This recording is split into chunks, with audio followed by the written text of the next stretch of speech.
বিসমিল্লাহির রহমানির রহিম। আসসালামু আলাইকুম। রুবেল স্টাডির পক্ষ থেকে আবারও সকলকে স্বাগতম।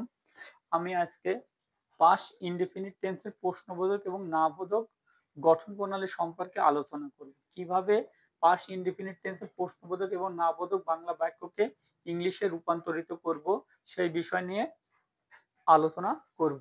তাহলে আমি বোঝার স্বার্থে বোর্ডে লিখে রেখেছি যে পাস্ট ইনডেফিনিট টেন্সের প্রশ্নবোধক এবং নাবোধক গঠন। তাহলে did plus subject plus not plus মূল ভার্বের present form plus object plus প্রশ্নবোধক চিহ্ন। এই নাবোধকের ক্ষেত্রে আমরা নট শব্দটা ব্যবহার করব। তাহলে আমি বোঝার স্বার্থে একটা উদাহরণ লিখে রেখেছি যে তারা কি একটি বাঘ হত্যা করেছিল না।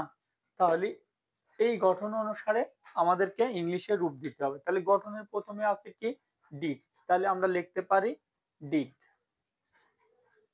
এবার সাবজেক্ট লিখবো, সাবজেক্ট কি আছে তারা, তাই আমরা কি লিখবো দে, ডিড দে। সাবজেক্টের পরে কি আছে নট, তাহলে আমাদেরকে নট ব্যবহার করতে হলো।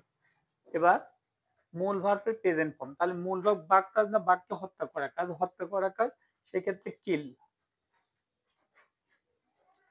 কিল এ টাইগার,